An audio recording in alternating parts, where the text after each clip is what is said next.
జిల్లా కేంద్రంలోని మార్కెట్ యార్డ్లో సోయాబీన్ కొనుగోలు ప్రక్రియ ప్రారంభమైంది. నాఫెడ్, మార్క్ఫెడ్ ఆధ్వర్యంలో కొనుగోలును ప్రారంభించిన అధికారులు 4,600 రూపాయల మద్దతు ధరను నిర్ణయించారు. ముందుగా తూకం యంత్రాలకు భూమి పూజలు జరిపి అనంతరం తొలి రైతును శాలువాలతో సత్కరించారు. రైతులు నాణ్యమైన పంటను తీసుకొచ్చి సంపూర్ణ మద్దతు ధర పొందాలని కోఆపరేటివ్ అధికారి మోహన్ అన్నారు. 12% తేమ ఉన్న సోయాకు పూర్తి మద్దతు ధర దక్కుతుందని చెప్పారు. ఈ అవకాశాన్ని అన్నదాతలు సద్వినియోగం చేసుకోవాలని సూచించారు.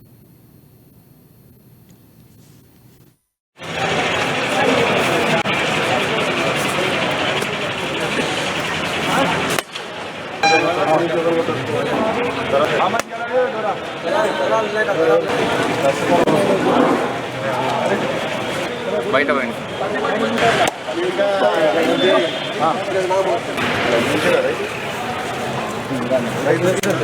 రాజు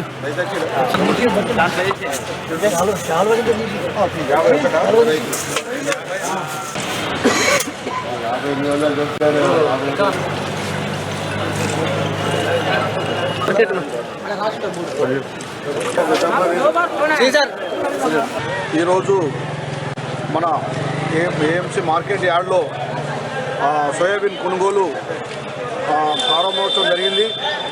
దీనికి రేటు 4,600 చొప్పున ప్రతి రైతు తీసుకొచ్చి ఎకరాన 6 క్వింటల్ల 54 చొప్పున తీసుకొచ్చి ఇక్కడ అమ్మాలని చెప్పి మేము అనుకుంటున్నాం. రైతులు దీనికి ఈ మార్కెట్ యార్డ్కి వచ్చి రైతులందరూ సహకరించి వాళ్ళ యొక్క పంట పండినన్ని అమ్మి నాఫెడ్కు సరిపోయాలని కోరుకుంటున్నాం. 12% మాయిశ్చర్ తోటి ప్రతి రైతు 12% ఎండబెట్టి 12% మాయిశ్చర్ తోటి తీసుకురావాలని